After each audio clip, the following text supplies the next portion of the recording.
25 वर्षांपूर्वी रुपेरी पडद्यावर आपल्या मादक अदांनी तरुणाईला घायाळ करणारी एक अभिनेत्री अचानक गायब झाली आणि थेट अंडरवर्ल्डच्या तावडीत सापडली।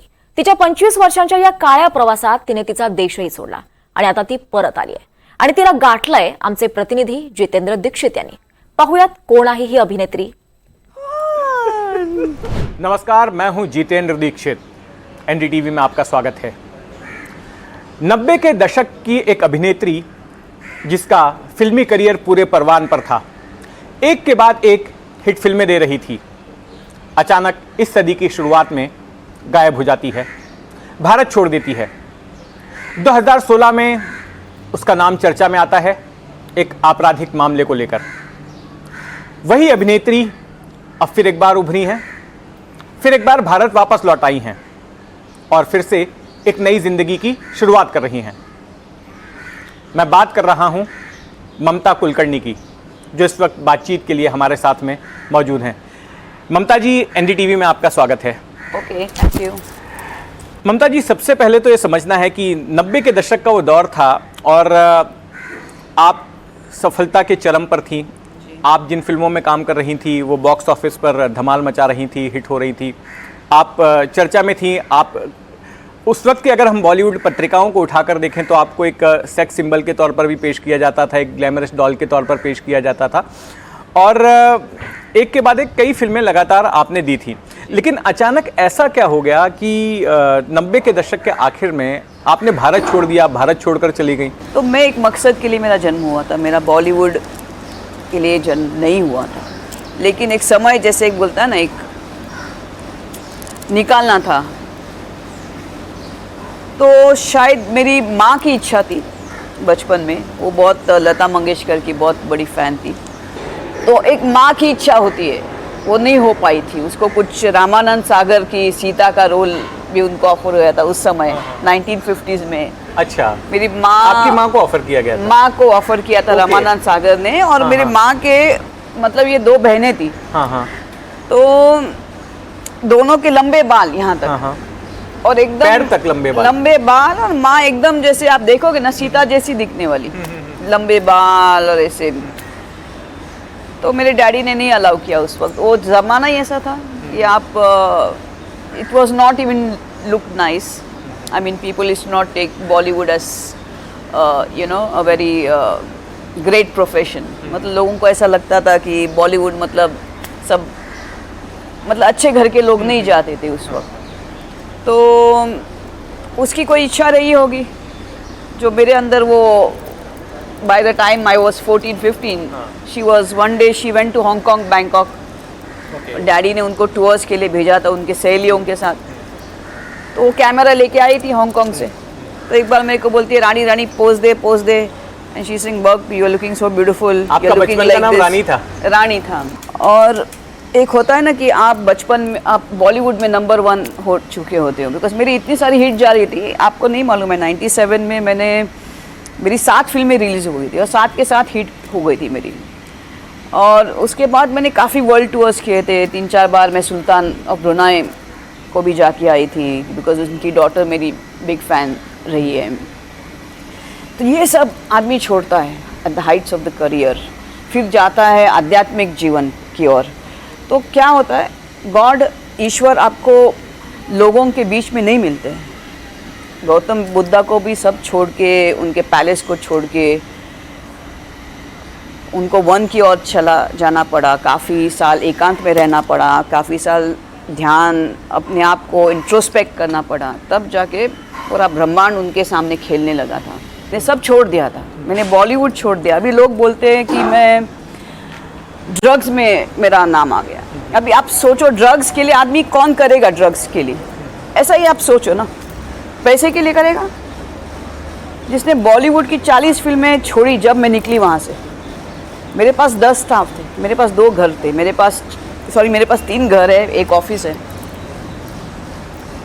और 10 मेरे स्टाफ होते थे, मेरी 2 गाड़ियाँ होती थी। मैंने सब जगह टूर किया था और जिधर मैं जाती थी उधर मेरे को I used to get chauffeur driven car. I used to get a black limousine with a chauffeur driven driver for 1 month at my disposal. and I was earning so much money कि I would go to any designer store, I would not look the money. मैंने कभी उसका price tag नहीं check किया कि ये कितने का है उस वक्त. आज तो सबका फैशन है कि they want a hi fi Versace and all that. Those years मैंने ऐसे देखे दनादन उठा के डालती थी. ये सब मैंने फेंका उठा के, ये सब को मैंने त्याग दिया. भूख प्यास ये सब चीज़ को मैंने अपनाया. तो ऐसी लड़की जो बॉलीवुड जैसे शौर्य को, जिधर मैं उतरती थी, जब भी मैं उतरती थी मेरा बॉडीगार्ड गाड़ी से पहले वो दरवाज़ा खोलेगा. Before a sun would come there was umbrella. ये सब छोड़ के and any time I would go to any place. जैसे कोई बोलेगा शोरूम खोलना है तो I would get 5 lakhs rupees just like that. ये सब छोड़ छाड़ के मैं I choose a tough life in my जीवन में. तो क्यों आदमी किसी ड्रग्स में एकदम मूर्ख आदमी होगा वो करेगा? किस चीज़ के लिए करेगा? ये प्रश्न सर्वप्रथम होता है जब आप किसी के ऊपर आरोप लगाते हो कि वो किस चीज़ के लिए करेगा वो चीज़. लेकिन ममता जी आप पर कमजोरी होनी चाहिए. ममता जी आप पर ऐसा आरोप ड्रग्स को लेकर इसलिए लगा क्योंकि आपका नाम जुड़ा विक्की गोस्वामी के साथ में. जी. और विक्की गोस्वामी के बारे में उनका रेपुटेशन ये है कि वो एक ड्रग्स के स्मगलर रहे हैं, ड्रग्स के कारोबारी रहे हैं. हाँ, सही बात है. के साथ उनका रिलेशनशिप था, इसकी वजह से आपके ऊपर भी शक जताया जाने लगा, आप पर भी आरोप लगने लगे. तो ये बताइए कि आप ये विक्की गोस्वामी के संपर्क में कैसे आई? मैंने एक्चुअली जैसे मैंने बोला था कि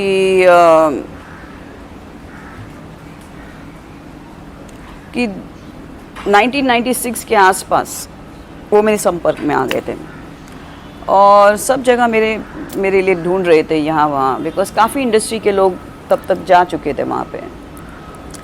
वहाँ पे मतलब कहाँ? दुबई में जा चुके. सब बॉलीवुड गई थी, सबको मालूम है. उसके होटल ओपनिंग्स होते थे, उनके क्या क्या होते थे, उनके होटल्स थे, उनके साउथ अफ्रीका में इनके कसिनोस होते थे विकी गोस्वामी के, और उनके प्राइवेट जेट्स होते थे. तो शूटिंग्स के लिए वहाँ पे काफ़ी लोग जाते थे उनके घर में, उनके साउथ अफ्रीका में, उनके दुबई में. आधी से ज़्यादा डजन इंडस्ट्री अपनी वहाँ पहुँच गई थी. मैं सबसे लास्ट गई थी वहाँ पे.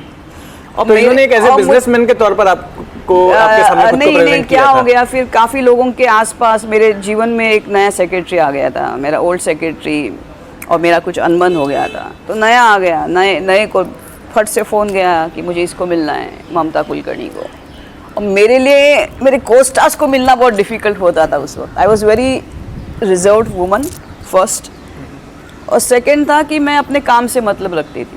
तो मेरे लिए इवन मेरे कोस्टार्स को संपर्क मेरे से करने के लिए बहुत they had to take a struggle.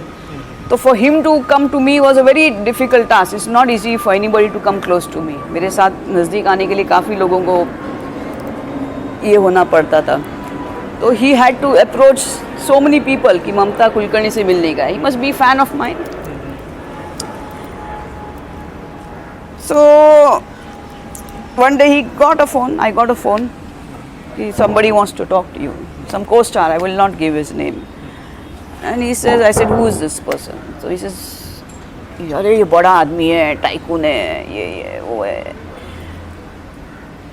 मैंने कहा कौन, क्या नाम है? मतलब विकी गोस्वामी है, इसके जेट्स है, इसके ये है वो है. मैंने कहा अच्छा.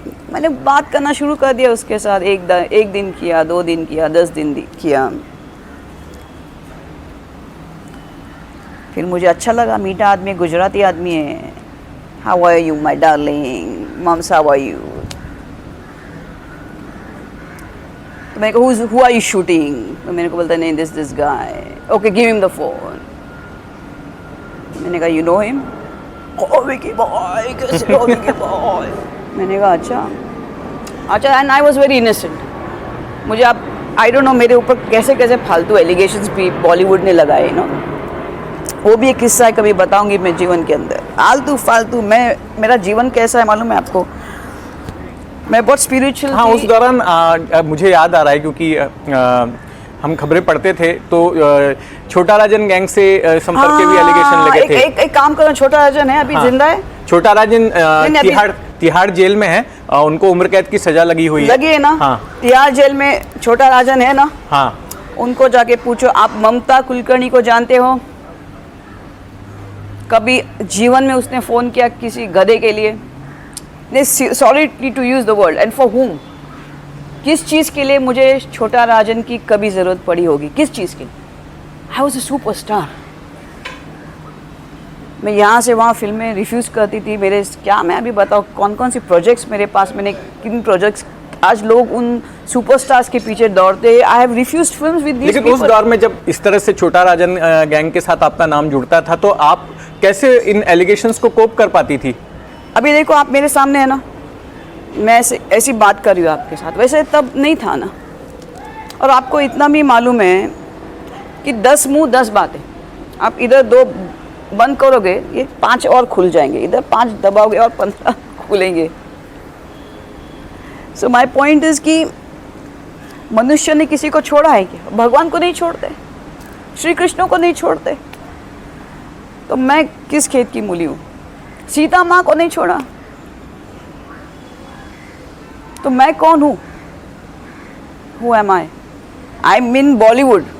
Sita didn't come in Bollywood. So Bollywood is all types. And believe me, I come from a Brahmin family. I never came for money. मैं पैसे के लिए बॉलीवुड में नहीं आई थी। मेरे डैडी डेप्यूटी आरटीओ है थाने में। He is done 35 years. We don't need to come to any Bollywood for at least for this. तो what will be the reason? किस चीज़ के लिए? ममता जी, जिस दौर में आप का करियर था बॉलीवुड में, आप एक के बाद एक फिल्में कर रही थी, 90 का दौर था, उस दौर में ये भी माना जाता था कि अंडरवर्ल्ड का बहुत बड़ा दखल हुआ करता था बॉलीवुड के ऊपर, और अंडरवर्ल्ड से लोग एक्सटॉर्शन भी, अंडरवर्ल्ड के लोग एक्सटॉर्शन भी करते थे फिल्मकारों से। इसके अलावा कई बार फिल्मों में जो है किसको रोल देना है नहीं देना है, स्क्रिप्ट भी मैनिपुलेट की जाती थी। अंडरवर्ल्ड के एक दाऊद का भाई तो फिल्मों में गाने भी लिखता था। आपने किस तरह से देखा अंडरवर्ल्ड के उस प्रभाव को बॉलीवुड में? देखिए उस वक्त काफ़ी बॉलीवुड का अपना अंडरवर्ल्ड का बॉलीवुड पे था। उस वक्त था, काफ़ी था। लेकिन आप कैसे अपने आप को रखते? देखो मेरी आदत एक थी, जैसे मैंने आपको बोला, मैं बॉलीवुड में I was never there for money and neither to feed my stomach. लेकिन कभी अंडरवर्ल्ड से So there was no need for doing many things. I never did many things. Casting couch, people talk. I never did money film because somebody, I want to go because then he will give me a film. It never happened. I never had a bad experience in Bollywood. Only one I had, that also very stupid experience that was. क्या था बताएंगे?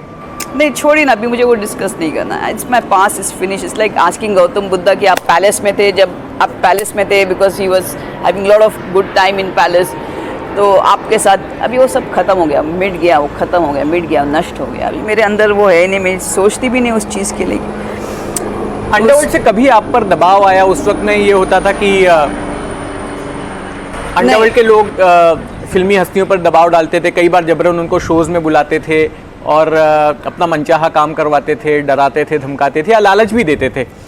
कभी आपका interaction इस तरह से हुआ उनकी? नहीं, एक्चुअली ऐसा था, जैसे अभी मैं बोल ही रही थी कि मैं शूटिंग करती थी और सीधा शूटिंग करके घर आती थी। उस वक्त मेरी जो कुछ कंटेम्प्रेरीज होती थी, मेरे जो एक्टर्स होते थे, उनकी अलग लाइफ थी। वो शूटिंग करते थे, पब्स में जाते थे, फिर नेक्स्ट डे शूटिंग पे आते थे। मेरा कुछ ऐसा लाइफस्टाइल नहीं था। तो मेरी स्पिरिचुअल जर्नी काफ़ी वहाँ से, बॉलीवुड से शुरू हो गई थी। जब मैं शूटिंग जाती थी, मेरी 3 बैग्स मेरे साथ जाती थी।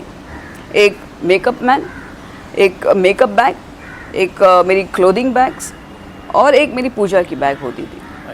और किसी भी होटल रूम में हम लोग रहते थे, उसका आधा एक हिस्सा मेरा सिर्फ पूजा के लिए होता था। और ये जो आप देखते हो, ये अभी से नहीं है। मेरी पहली पिक्चर थी आशिक आवारा, और मैं ऐसा पूजा करती थी, ये लगा के मैं शूटिंग के लिए जाती थी। तो उमेश मेहरा जी मेरे डायरेक्टर थे आशिक आवारा के, तो एक दिन वो मेरे को देखते रह गए। तो मैंने कहा, Umesh ji what are you looking at me? बोलते, Mamta you looking so beautiful with this. I said so. Next thing he put a spiritual song in Aashiq Awara. आप देखो, एक गाना है कि ऐसा राम और सीता जी को रखा है और I am holding the thing, even he gave me a chunri, he says you looking so beautiful with this look of yours. तो हमेशा मैं ये लगा कि अब भी लोगों का फैड चल रहा है, हम लोग बीजेपी है, हम सनातन है, टड़ंग नहीं। वो मैं पूजा करती थी, मैं ऐसा एक लगा के ऐसा गुड लक कि मेरी शूटिंग सही जाए, you know, I would take blessings from gods, my gurus and everything उस वक्त, और मैं निकलती थी शूटिंग के लिए। ममता जी, एक बात बताइए कि आप जब फिल्मों में काम कर रही थी उसी दौरान आपका अध्यात्म की तरफ आपका झुकाव हुआ, लेकिन आपके जैसी और भी बहुत सारी अभिनेत्री उस दौरान थी जो आगे के कुछ सालों तक भी जो है जो फिल्म इंडस्ट्री में बनी रही। मुझे ये समझना है कि उस दौरान बहुत सारे ऐसे जो है एलिगेशंस लगते थे कि बहुत सारी ऐसी अभिनेत्रियों को अंडरवर्ल्ड के लोग बुलाते थे, दुबई में बुलाते थे, शारजा में बुलाते थे और उनके साथ में संपर्क में रहते थे और उनसे अपना मनचाहा करवाते थे। इन ऐसी बातों में कितनी सच्चाई है? क्या वाकई में ऐसा होता था क्या? देखिए, होता होगा, चाहते भी होंगे, मैं तो नहीं गई ऐसे। नहीं, आपने सुना था या आप उस सर्कल में थी तो आपको कुछ जानकारी होगी उस दौरान क्या होता था, मतलब कितना हावी था अंडरवर्ल्ड बॉलीवुड के ऊपर? काफ़ी था, काफ़ी फिल्म्स प्रोड्यूस होते थे उस वक्त। सिर्फ बॉलीवुड नहीं, मैं तो बोलूँगी everything was corrupted, everything was corrupted, even police force. लोग बोलते, एक समय था कि लोग बोलते पुलिस के पास मत जाओ, आप जाओगे तो वो सीधा ऊपर फ़ोन कर देंगे, ऐसा भी था। So people is not even go to police station to report, कि शायद नेक्स्ट थिंग उधर से ही कॉल आ जाएगा कि आप गए थे उधर पुलिस पे रिपोर्ट करने के लिए।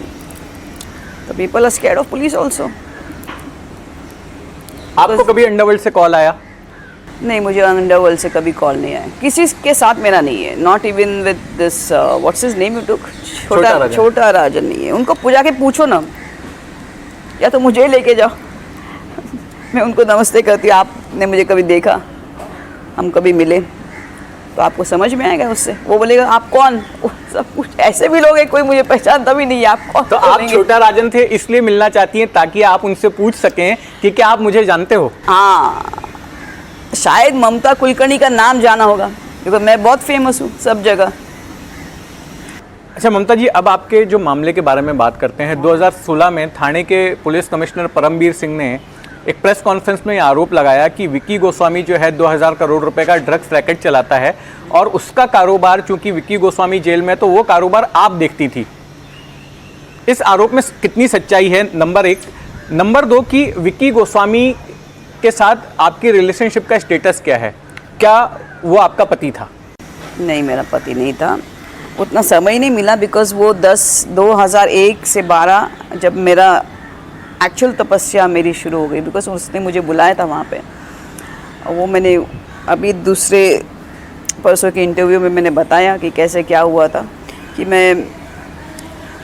उसने मुझे बुलाया, वो जेल के अंदर था, किसी कारण था, बोलता था मैंने नहीं किया, तो उसको मिलने गई, उधर ही रह गई मैं।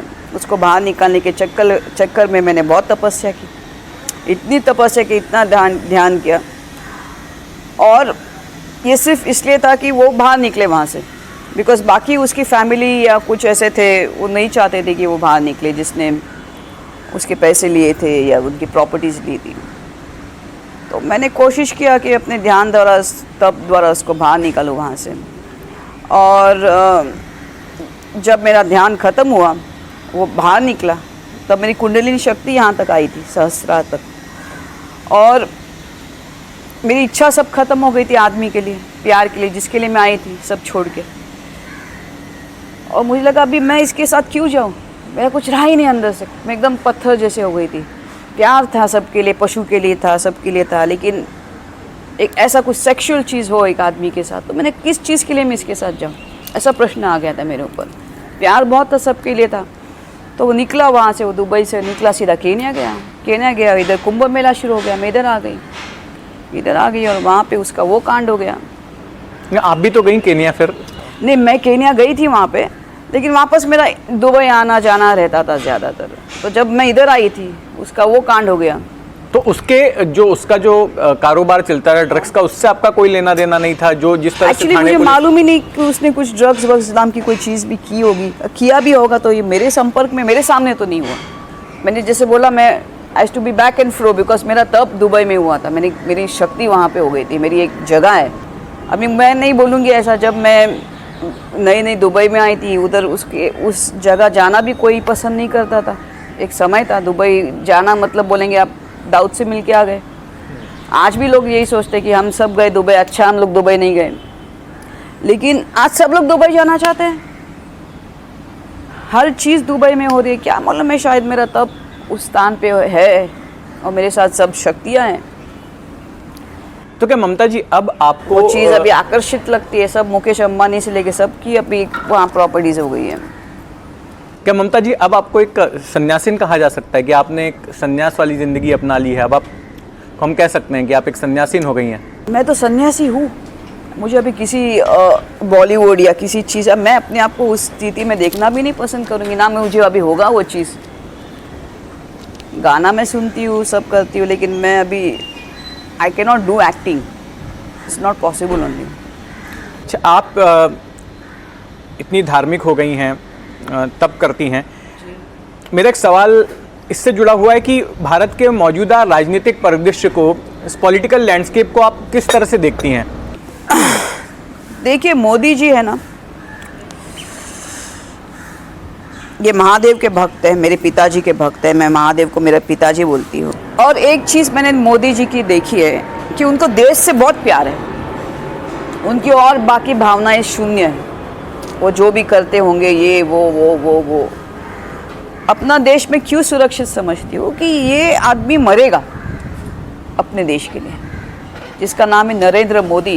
ये आदमी, उसको बोलना कि कल आपको देश के लिए मरना है तो मर जाएगा, ये उसके अंदर से, उनके खून से, उनके सब व्यक्ति महत्व से समझता है कि आदमी हिंदुस्तान के लिए है।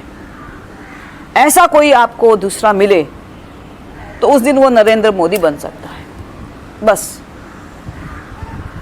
एक सवाल है कि आप समझ गए मैं क्या बोल जी रही हूँ? मैं समझ गया आपकी क्या बात। हम एक सब जो हिंदुस्तानी हैं ऐसे ही नरेंद्र मोदी को नहीं पूछते या उनके लिए वोट नहीं डाल रहे, उनके जगह कोई और दूसरे को, एक और व्यक्ति महत्व थी ऐसे नरेंद्र मोदी के पहले, कि जिसको हम लोग बोलते थे कि वो मिट सकती है, वो इंदिरा गांधी थी। बिकॉज इंदिरा गांधी ने एक बोला था कि मेरा हर एक रक्त देश के लिए। ऐसा कौन है दूसरा? एक और थे, महात्मा गांधी थे, जिन्होंने अपना सब कुछ दिया, कितने बार जेल गए, पीठ पे उनको मारते थे, उनको क्या क्या उसने यातनाएं नहीं झेली है। तो एक व्यक्ति महत्व है महात्मा गांधी, जिसको हम लोग कोई भी आंख बंद करके बोल सकते कि आदमी बोलेगा कि मुझे मारो, मेरे देश को छोड़ दो। एक व्यक्ति महत्व थी इंदिरा गांधी कि मुझे मारो, मेरे देश को छोड़ दो। तीसरा व्यक्ति है नरेंद्र मोदी। ऐसा कोई चौथा है? जिस दिन आएगा वो प्राइम मिनिस्टर बन जाएगा। ममता जी, एक आखिरी सवाल हाँ। कि अब आप भारत आ गई हैं, क्या आप परमानेंटली अब भारत में फिर से सेटल होंगी, और क्या फिर से आप एक बार उस ग्लैमर इंडस्ट्री से जुड़ना चाहती हैं? फिर से आप फिल्म उद्योग में अपना काम शुरू करना चाहती हैं? नहीं, मुझे बिल्कुल कुछ भी नहीं करना है, ना मुझे ग्लैमर से कोई लेना देना है अभी, ना वैसे मैं कपड़े पहनती हूँ, ना मुझे वैसे कपड़े पहनने हैं। अभी कुछ स्टाइल ही चेंज हो गई है। I mean I want be able to do what I to do that time. और हर एक चीज़ की उम्र होती है, अभी मैं 50 साल की हो गई हूँ, तो हर चीज़ का अपना एक समय होता है। उस वक्त वो चीज़ें अच्छी लगती थी, आज मैं वो सब नहीं पहन पाऊँगी जो आज की ज़रूरत है, तो मेरा उधर जाना ही बेकार है। तो अब आप अपने आगे की लाइफ किस तरह से देखती हैं? मैं एक्चुअली मोर स्पिरिचुअली, जैसे है कभी स्पिरिचुअल डिबेट है, और सबको एक साथ लेके आने के लिए मैं आई हूँ। शादी मेरी इच्छा ही नहीं है, शादी मेरी इच्छा, ऐसा कोई है? मुझे नहीं मालूम कोई है मेरे जैसा। देखो, एक क्या है, दो व्यक्ति जीवन के अंदर होते हैं आध्यात्मिक तौर पे, एक खरा और एक नरा। खरा मतलब गधा। गधा किसको कहते हैं? जिसको कुछ ब्रह्मचार्य का ज्ञान नहीं, उसको ध्यान का ज्ञान नहीं है, और जिसको भगवान का कुछ ज्ञान नहीं है, उसको धर्म का ज्ञान नहीं है, और खरा उसको खरा बोलते हैं। और नरा मतलब नारायण उसको बोलते हैं। अब मैं नारायण ही हो गई हूँ, तो मुझे नारायण ही चाहिए। मैं आम आदमी के साथ बैठ के क्या बात करूँगी? बॉलीवुड्स, मैंने कितने साल हो गए मैंने बॉलीवुड पिक्चर देखी नहीं है। अभी मैं किधर KBC जाऊँगी तो मैं फर्स्ट 5 क्वेश्चन में भी फेल हो जाऊँगी। मैं, मेरे सामने अगर कोई आज के कोई निकलेंगे मैं खुद ही नहीं पहचान पाऊंगी कौन है करके कसम से मैं बोलती हूँ. And I didn't want to present myself in this way anywhere because इसकी भी अपनी एक रिएक्शंस होती हैं सब जगह. तो एक बार मेरे ऐसे बाल निकले बाहर पैंट में से ऐसे याद. तो एक गोरी लड़की थी मेरे पीछे, मेरे को बोलते excuse me ma'am, excuse me. I said या. So I can see some rope hanging down. I said, yeah, rope hanging. I said, मैंने बोला excuse me. I said 1 second. तो मैंने उसको निकाला. Oh my God! I said, ma'am, it's not rope, it's my hair. और काफ़ी होता था ये, स्पेशली अरब्स ना, लेडीज़ है, उनको ये लंबे बाल बहुत उनको शौक है होते हैं. ममता जी, बहुत शुक्रिया, आपने एनडीटीवी के लिए समय निकाला और अपनी कहानी सुनाई कि किस तरह से आप एक सफल अभिनेत्री से सन्यासीन बनी. Yes. बहुत बहुत धन्यवाद. Okay, thank you. Cameraman Mahesh हलवाई के साथ जितेंद्र दीक्षित, एनडीटीवी, मुंबई.